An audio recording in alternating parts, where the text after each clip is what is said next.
That's where we invite His Worship, Dr. Job Amupanda, newly elected mayor of this great city, to make a statement. Your Worship.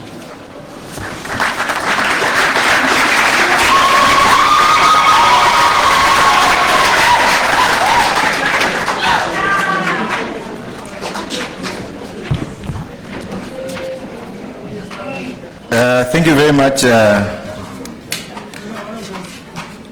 Chair. The era where we're in now is an era that requires of all of us to engage and negotiate, even in things that we will not agree to.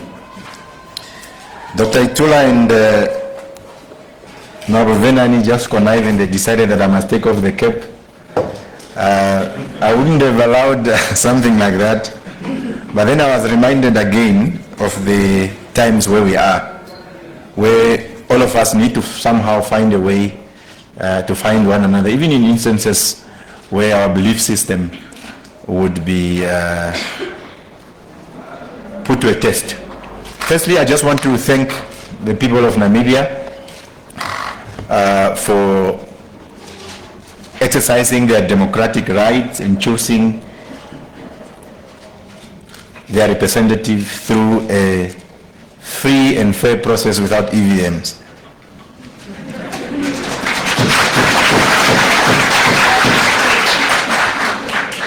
And secondly, I also just want to thank each one of you who ran campaigns, because you see, for quite a long time now, politics was becoming boring.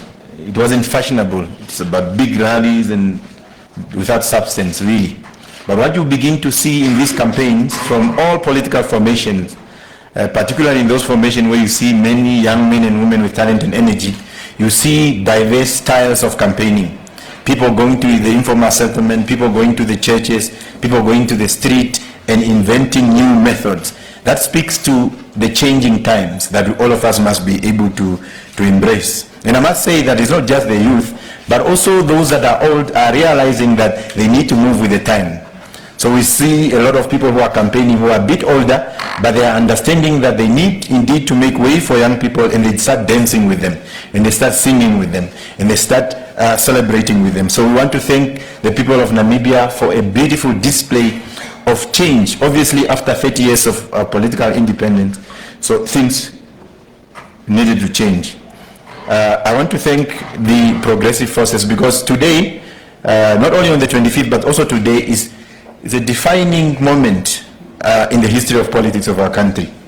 For the first time in the history of our country, everybody else is not interested in what is happening in Osakos. Everybody else is interested in what is happening in the capital city. That is how politics must be. Politics must be fashionable. Politics must be interesting. Politics must not be predictable. Some of you think that just because there was no other nomination, some of you think it was smooth. No. Until the very last minute, until the nominations are done, we had surrendered ourselves, some of us, to any possibilities. There is no crisis in that. There is no crisis in unpredictability, because it tells you about the dynamics. And it tells you that you need to be alive, you need to be awake. There's been a lot of propaganda. And the progressive forces that I'm talking about are those formations that did not own and control the balance of power in the city of Windhoek. Of course, it's not that in Southwest Africa there are no progressive young men and women, but we're talking about the balance of forces. So the progressive forces are those entities that manage to wrestle power from Southwest Africa. But of course, there have been a lot of efforts to divide the progressive forces. There have been a lot of efforts, disinformation and campaign. In fact, I was told that some of our colleagues were told that we apparently went to make an offer to Southwest Africa to work with them. So it's the nature of those dynamics again. The nature of those dynamics, even those negative things, those propaganda, those things that are not true as part of the campaign, is good training ground for us. So next time when you participate in these activities, you would know that there will be propaganda, you know that there will be lies, know that there is a lot of efforts that will be made to drive wedges amongst people. So those of you that break friendship because of propaganda, you will need to think twice. This is a training ground of how these things work. This is a training ground of how we can get to work together. So I want to thank the progressive forces, the LPM, the PDM, NUDO, AR, and IPC that played the leading role in bringing all of us together for those debate, those disagreements that we have had, and those intense conversation until we are able to be here. Of course, to the young men and women of the Red Star, to the activists of the AR movement, you ran a very successful campaign. You didn't have the resources.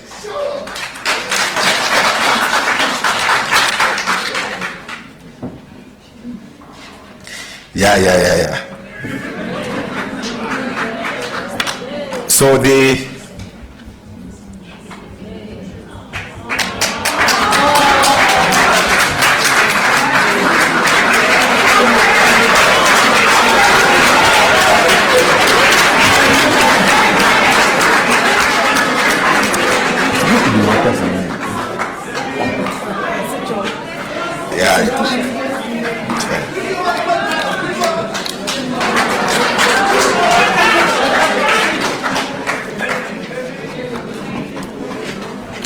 okay, so to all of you, the activists of our movement,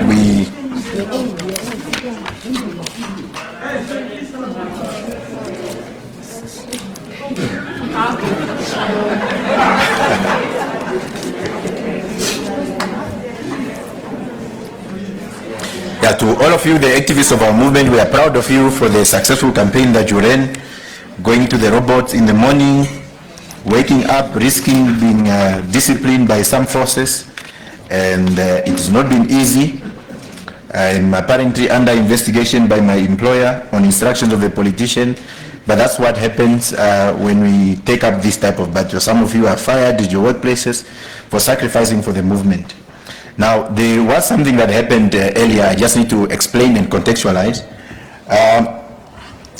The colonial project operated at two levels, because most of the time people only talk about the brutal killing of people, but colonialism manifested itself at three levels. It manifested itself in terms of coloniality of power. In other words, a sovereign and imperial forces that is occupying a sovereign space by setting up the colonial state, by setting up the army and all those things.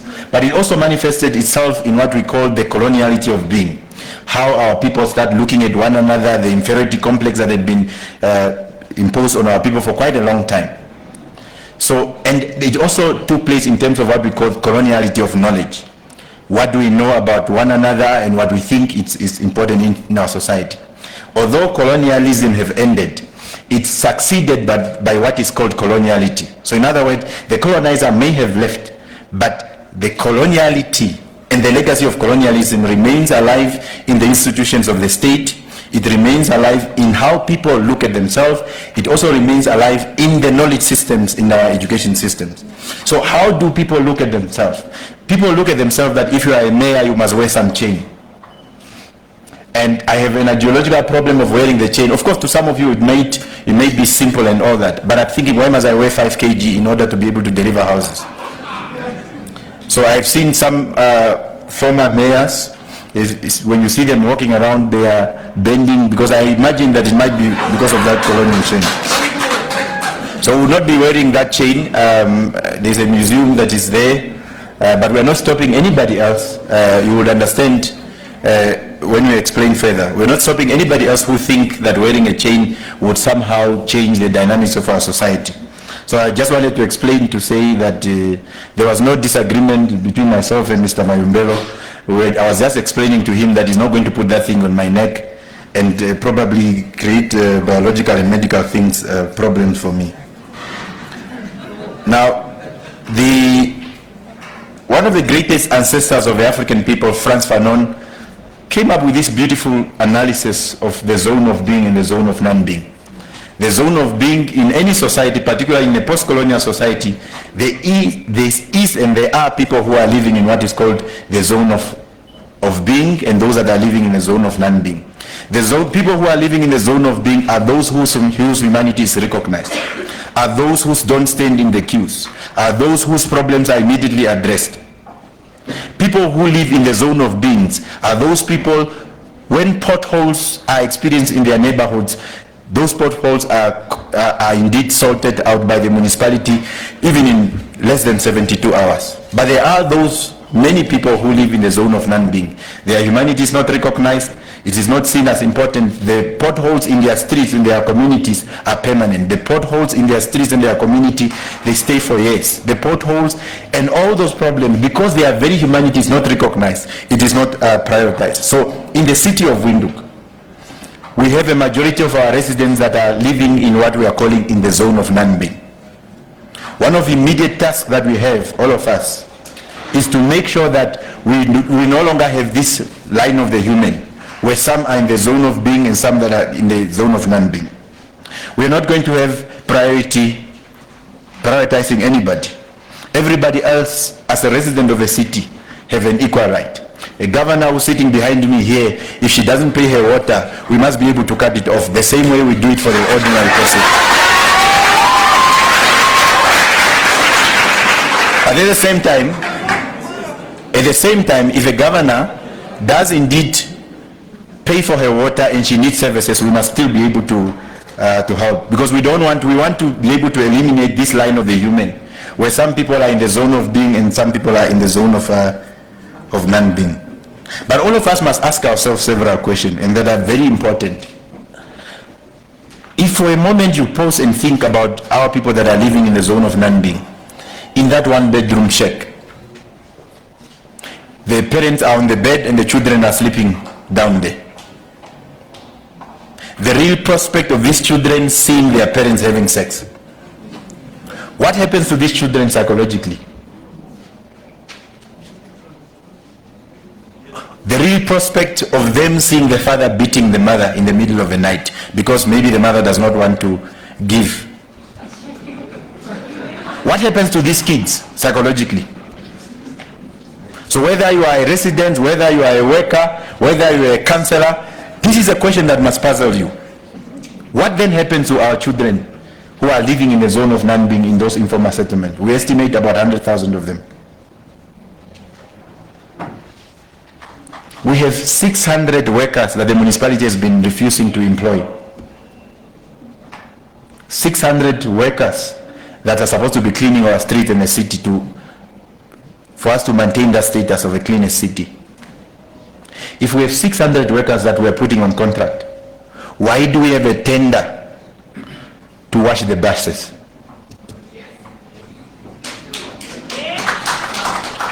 You have a tender to wash the buses, and you have cleaners that you also pay. Why do we do these things? And this is a question that you must ask yourself as a councillor, as a political leader, as anybody else. Why must we have a tender for an invoice in order to give Dr. Itura how much is his water? Why do we need to give a tender for a mere invoice? Why do we do those things? And how do we explain things like that? I went to a company in Northern Industry that manufactures, and they tell me that no, we are the one that manufactured those big dustbins. Why are we getting the dustbin from the UK when we have companies in Namibia that can produce those ones? Okay, you might want a kickback and whatever it is, but when you think about that, how about young men and women and people who have to put bread on the table who are working for those companies? We have Windhoek VTC here, we have NIMT and all those skills here. It's a fact, everybody knows that those things that we imported from the United Kingdom can be made here. That must be very scandalous. That must even be treason at our level, not in the literal sense. Why would you do that? When you study the books of the city of Windhoek, year in, year out, when you study the financial report, probably between 50 and 60% of the income of the city comes from electricity. You don't need to be clever or smart. People will always pay for their electricity. Why do we run a city where much of the income come from an activity we don't even do anything about it. Why, Mr. Kanime? Why must a uniform of the city police come from South Africa?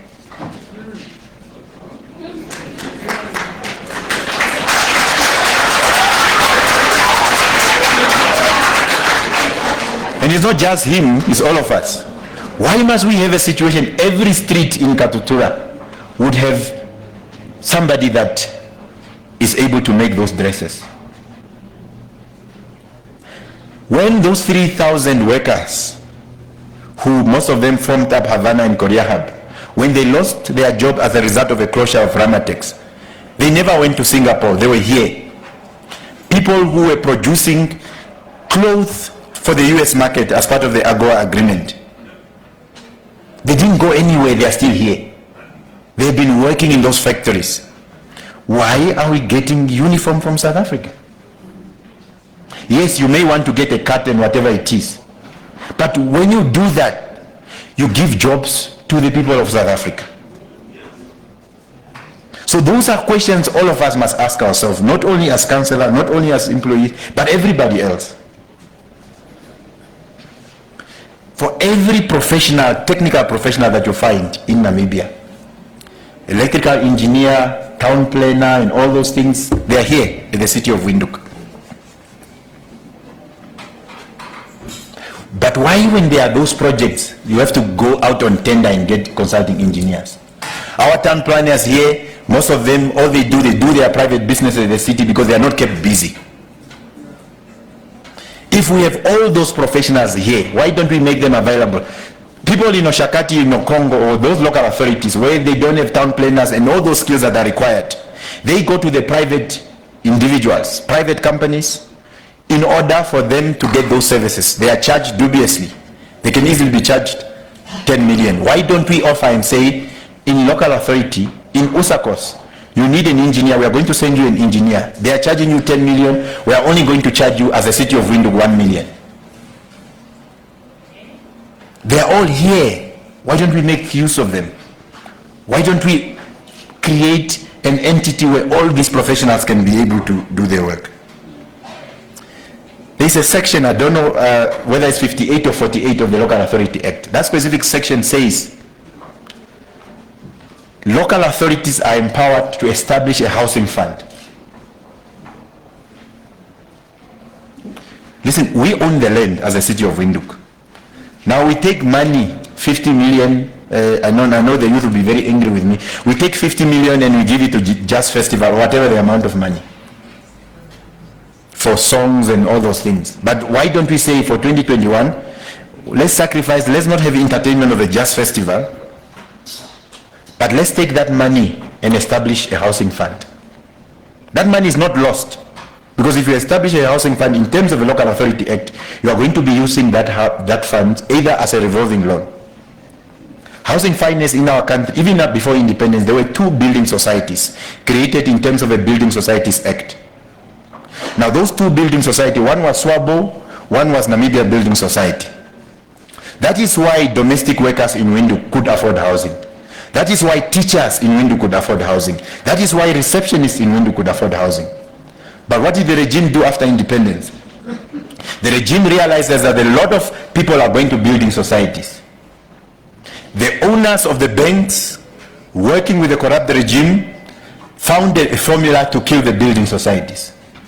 It was not possible for any bank in our country, in terms of a Building Societies Act of 1985, to take over a building society. They went to, I think it's Otto Horiga or Gert Anekom, one of the first ministers of finance. They went to him and they asked for an amendment of the Building Societies Act. What is that amendment that Parliament, through a SWAPO government, did? That amendment enabled banks to buy building societies. As a result, SWAPO bought, FNB bought SWAPO, and Bank Windhoek bought Namibia Building Society, NAMBO. Immediately after that, I think it's about 1994, housing finance in our country became an area of private banking. The state is completely absent. When you read the NHE Act, the first priority, the first responsibility of NHE is housing finance. NHE is actually a bank, but it doesn't do that. In fact, it takes their loan book and work with these commercial banks. But the local authority, they're always saying, no, those things are difficult. If we decide tomorrow that we are establishing a housing fund, we are able to establish a housing fund. But you need to be able to understand two things. One is called the motive forces and the antagonistic forces. What are the motive forces? The motive forces are those that stand to benefit from the successes of a revolutionary program. So who are these motive forces? The dejected masses of our people in the informal settlement, the poor, the middle class. Once we succeed with the housing fund, they stand to benefit. But who are the antagonistic forces? The antagonistic forces are the property gurus here in our country. They are banks. That is why the banks are part of this machinery. That is why the banks now and then have a budget of a country is passed. A minister of finance does not go to the region and explain to people what the budget is going to be about. Immediately for the past 15 years, prove me wrong, for the past 15 years, the day after the Minister of Finance passes a budget, he goes and reports to Monopoly Capital. He goes to PwC and the banks, they organize a breakfast, they say, can you please come and explain to us here, what is in this budget? But the Minister of Finance never go to the region, to the 13 region and 121 constituencies to be able to explain the budget. So the capture of state institution and public power need to be understood in that context. So the reason why there is no housing fund as provided for by the Local Authority Act is because the antagonistic forces who were able to control those of us that are in power gave clear instruction that there should be no housing fund. The same way they amended the Building Societies Act to enable private banks to buy public institutions. So these are all questions that we need to be able to ask. I'm not here to give you a lecture, but I'm just here to tell you the context of the problem that we are facing. Of course, as a new leadership, there is a clear direction. The analysis of the city of Windhoek will tell you openly if you speak to those strategic executives. This is what happened. Somebody will go to the restaurant, and once they go to the restaurant, they have a problem or they want to introduce a certain regulation, a certain policy. Then they will speak to a manager in the city of Windhoek. The manager go to their meeting and they speak to a strategic executive, then they formulate a policy. When they formulate that policy that was decided at the restaurant, is brought to council, and the illiterate councillors and the corrupt councillors approve that. Then it has a council resolution. Council have approved. But what is actually happening here is a guy who's in a restaurant. The power of the masses, the decision of our people to vote for you, you have actually auctioned it to that guy who went to the manager in the restaurant. What we are going to be doing, and in fact I'm very happy that there is general consensus among the progressive forces, is that policy decision and policy direction will not come from the bottom. We are going to design a program where we want Windhoek to go. And then we are going to tell each strategic executive, each manager, each person to say that whatever plans that you have in there, this is the program of action, because we were elected. Get it, read it at night, familiarize yourself, and do your plans according to, because people were elected in terms of the promises that you are making to people. So the direction, the policy direction is that councillors are going to be the one who are making policy. We are never going to auction that program of action. So from today on, management and everybody else understand that there's a new policy direction. Of course, we don't say that as engineers, as finance people who can advise us, we are not saying that you cannot advise us better. But we are just saying you are implementers of our decision. So these stories of bringing things and then we just approve and then you give allowances and water and all these things, they are never going to happen. You are dealing completely with different people.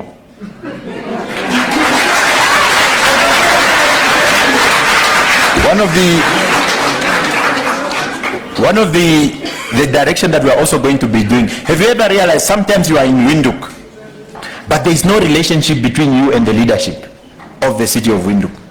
We must be able to create a situation where in each and every street, whether you are in a rich area or in a poor area, but in each and every street, we must be able to have a representative in that street who's able to speak either through the leadership of the constituency councillor, because this regional councillor, most of them in the city of Windhoek, is very problematic.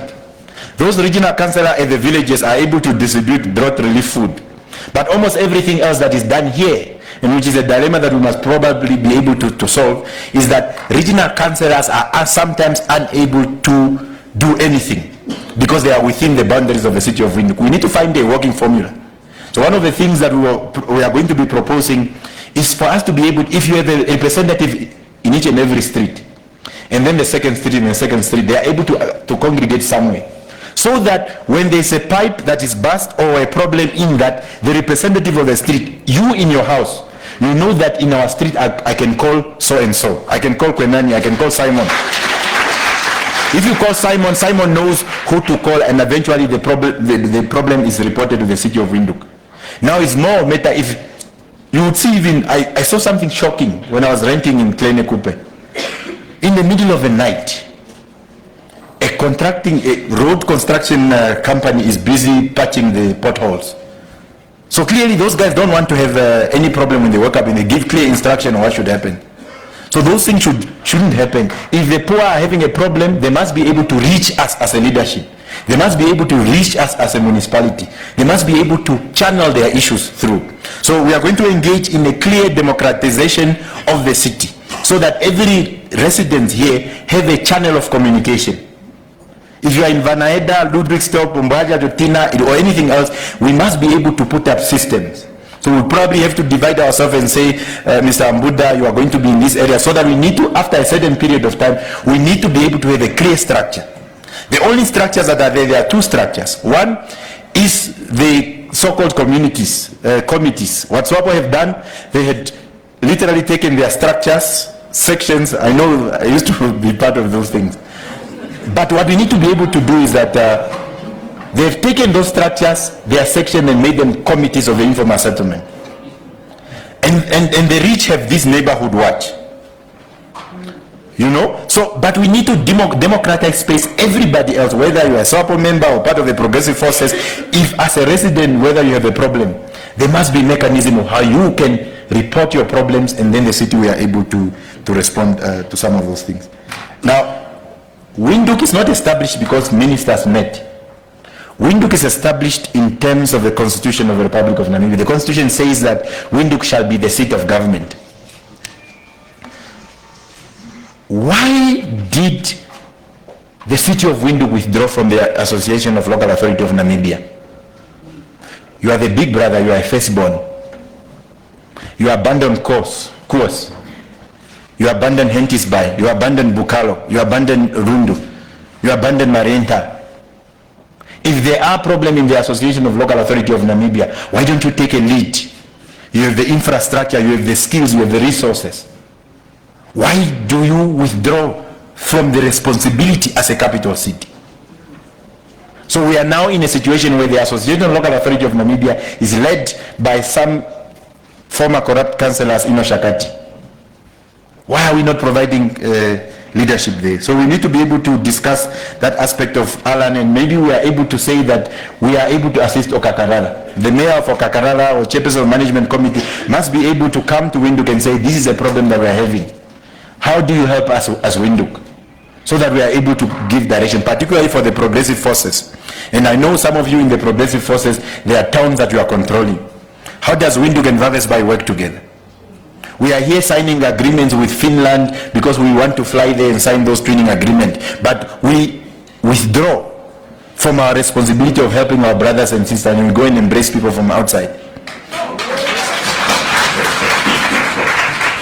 Fellow councillors, we have a tough task.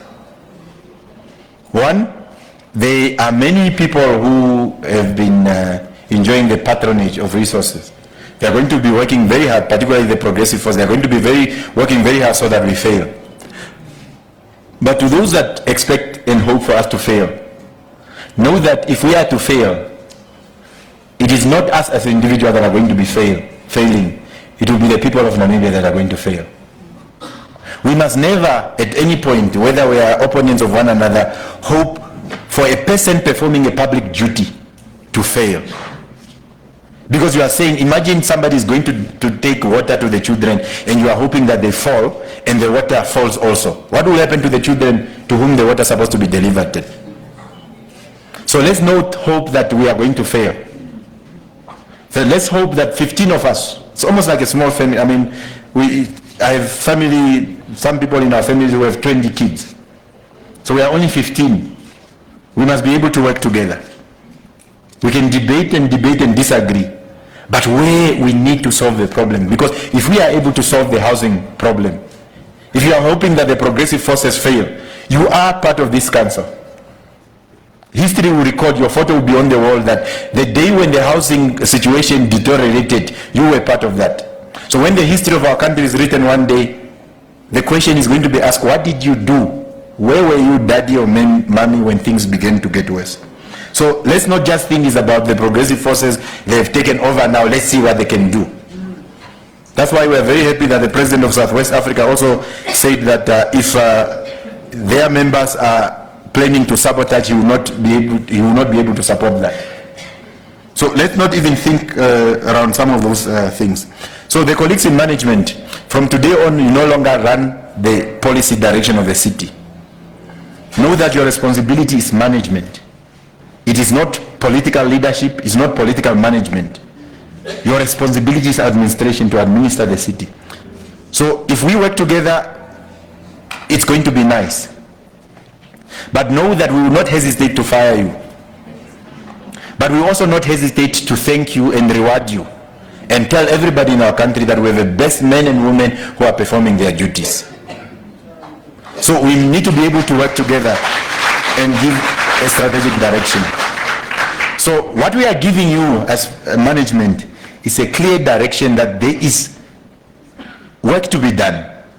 So if to service 100 plots used to take 50 days, our instruction today is that it must now be 25 days. We are not debating how. It is your responsibility. You have gone to school, you are a specialist in that area. It's your responsibility to find how do we reduce the delivery of plots from 50 to 25. And I know that there are good men and women in the management of the city. Some of you have been trying, some of you tried your level best, some of you submitted proposal, but because those proposals did not have a tender implication, because those proposals did not present a value proposition for where people can eat, we do know that in our way that some of your proposals have been rejected. We know, for example, that there's a Klein Windhoek River. There's about 50 hectares of land. It starts all the way and it goes until Katutura. That proposal had been with the city of Windhoek for about 15 years. 50 hectares of land in that. So that basically means that it is possible indeed for you to come from Klein Windhoek all the way to Katutura walking, if we are able to implement that program, because there was no consensus on how people must eat. That project never took off. The city didn't, until now, does not have a structural program. We do know that there's a lot of work that has been started in terms of us having a structural program. We want to be able to understand, because in 2041 there's going to be 800,000 inhabitants in the city of Windhoek. We are only 350,000 now, so the population is going to increase with 500,000. Where are these people going to live, these 500,000 of them? It is in 19 years. Where are they going to be living? Where is the water are they going to be drinking? What type of energy are they going to be consuming? So those fundamentals, if we are unable to think broadly and change, so when we say that we must reduce it from 50 days to 25 days, it's because we see a danger coming. We see 500,000 people that are coming in 19 years. If we don't start now, it is going to be very problematic. So we can work together and deliver housing, deliver economic freedom, deliver our people from all those type of problems. Our social fabrics are not working. The youngest person in Windhoek that is using drugs and even trading in drugs is 7 years old. This is the information that comes from the city police community engagement. A 7-year-old in Windhoek is dealing in drugs. If a 7-year-old is dealing in drugs, so the revolutionary councillor is here. So So if a 7-year-old is dealing in drugs in Windhoek, what has happened to our society? What type of society are we living in when a 7-year-old is dealing in drugs, taking drugs to school?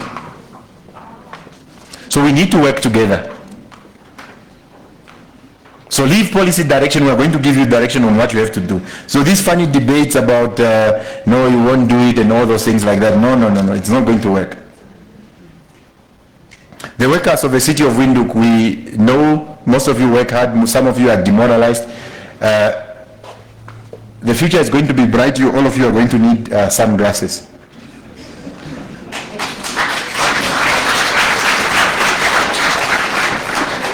You don't have to be here for the whole day because I'm just speaking and not finishing.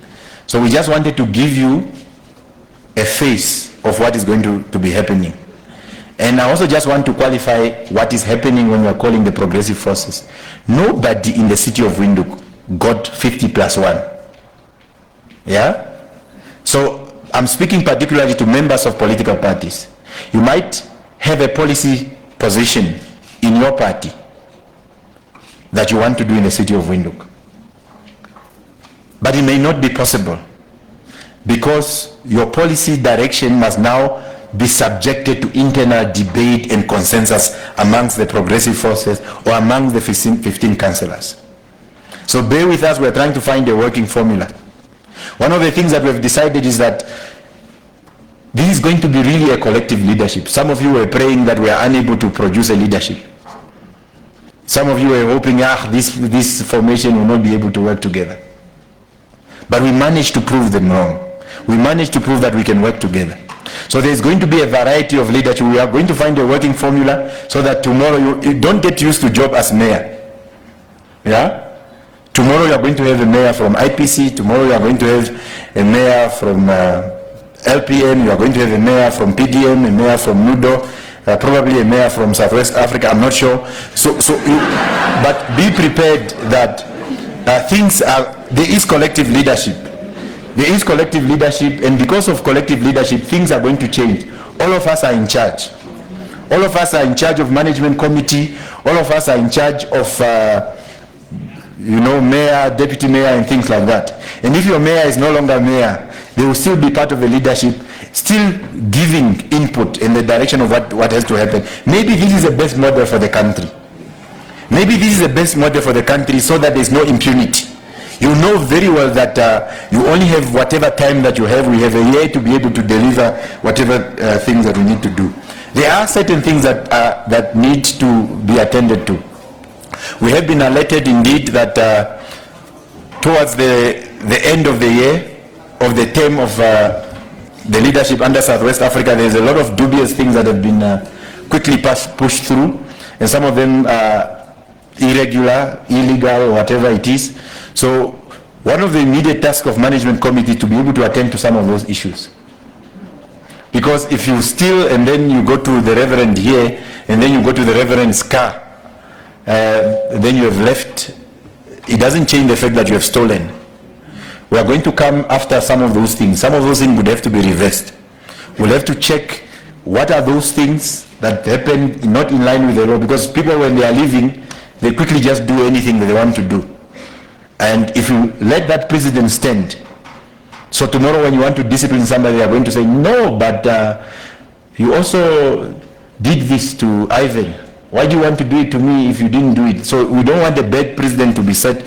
So management committee, one of their immediate tasks is to look at what has happened there and be able to give a proper direction. We also want to understand what exists out there. What is it that is there in the city of Windhoek? What is it that is not there in the city of Windhoek? And then we are able to take a scientific approach and a scientific outlook. We have checked those documents, how they are presented. Some of those documents don't even have the evidence.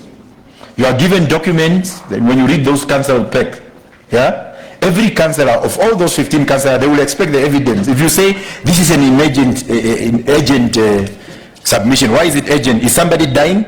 Is the municipality collapsing? The agency must be demonstrated. So all of you who are preparing our agenda and all those things, be able to know that you are dealing with people who are aware. So we want scientific evidence-based submission so that we are able to make an informed decision. But also, you need to be able to understand these stories of just agendas coming from management. So, and you go and address people there, and then they tell you about the problem. When are we going to discuss our own issues as councillors? So we are not your PAs or drivers that you just call, come and approve. We must still be able, as councillors, all of us, we must be able to give clear proposal, ask and task management for them to be able to come and say, this is what needs to be done. And we need to be able to look at the files and say, what did Councillor Kavapwa do, and what are the things that we need to continue from the time of Councillor Kavapwa when he was the mayor chasing us out of that office. He's a good friend of ours, but we need to be able to see that what can we continue from there. But those things can only happen when there's evidence base. So if you used to just present and say, this is how we have done it in 1990, you are in 2020, 30 years after freedom and independence. It's not going to happen. So I wish you all the best, councillors. I wish you all the best, residents. I wish you all the best, leaders of political parties. And by the way, Windhoek is so special now, such that the progressive forces have decided, even at the highest level, to be able to have a formation and to meet, to be able to see what is the progressive forces doing. Of course, they are not going to be Vigwa and others, and Dr. Itula and Vakendri Venani and others, President Mwingango and others will not be running the city. But since they are the one who have deployed at the level of conflict resolution, we don't want to be fighting here unnecessary. If there are problems, we want to be able to sort them out. If there are problems, those leaders, Swat Boy and others, must be able to advise and see what direction that must the city take when there are problems. So we are blessed, we are working together, and we are very excited. All of you in Windhoek, we are now leading the country from Windhoek. We are giving direction from Windhoek. So central government, we are not here to fight you. We are here to do our job. But when you look at the costing, people who owe the city of Windhoek, you actually discover that some of those guys that owe is government. It's one of the largest individuals that owes the city. So Governor, please send the message to your party. Next time when you want to use Sem Nyoma, you are going to pay. When you want to use the buses, there is not for Kasinga or whatever those events, you are going to pay. Those stories of free fuel and what will not be happening under our watch. So thank you everyone. I wish you all the best.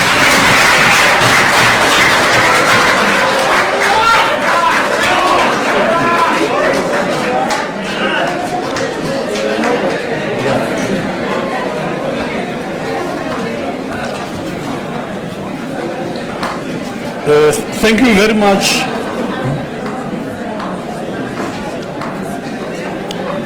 Your Worship, Dr. Amupanda, Honorable Governor of Commerce Region, Your Worship, the Presiding Magistrate, Honorable Leaders